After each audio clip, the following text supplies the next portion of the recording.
I'm Cheryl Starr, and I'm going to show you how to make 2 simple money trees for your next bridal shower. The first money tree I'm going to show you how to make is actually utilizing a live plant.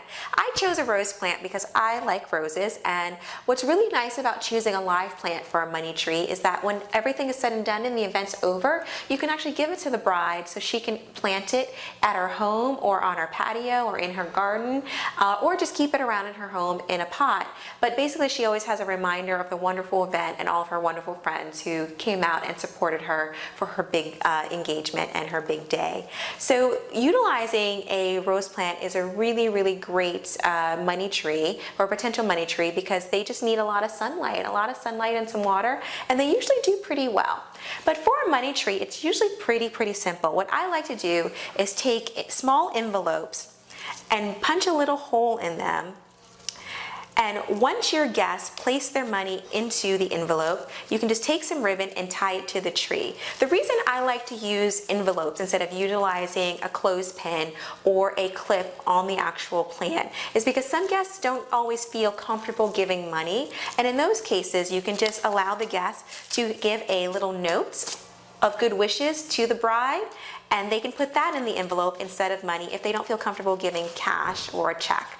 And that's absolutely fine as well. As long as your guests are there, that's all that's important.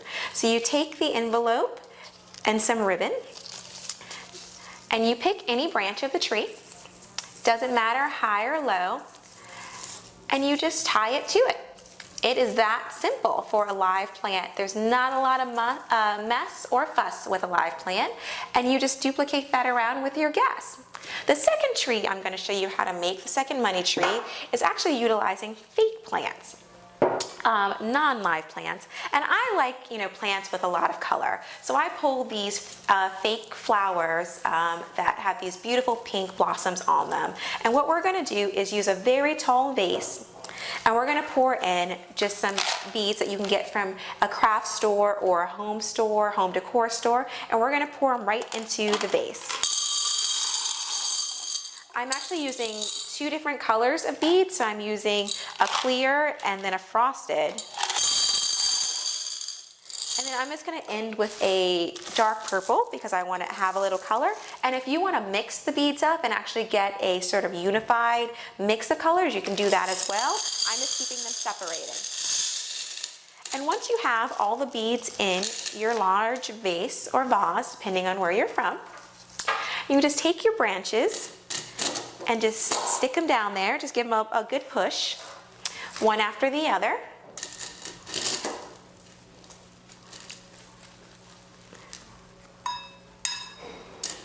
Right into the vase. Ooh, there we go. And if they tilt, it's absolutely fine. If you want them close together, you can tie some ribbons on the base. But this is a really inexpensive way to do a money tree. Also, you can give the bride the vase after. If you want to decorate it with some ribbon, you can do that as well. But same concept, you give your guests an envelope with a hole punched in it where they can tie little notes or put their money in the envelope, and you can tie it right around the tree. This you can put on the floor if it's really tall, or you can make it a beautiful centerpiece on one of the tables wherever the bride is sitting, and it can be right there. So those are 2 examples of money trees that you can do easily yourself.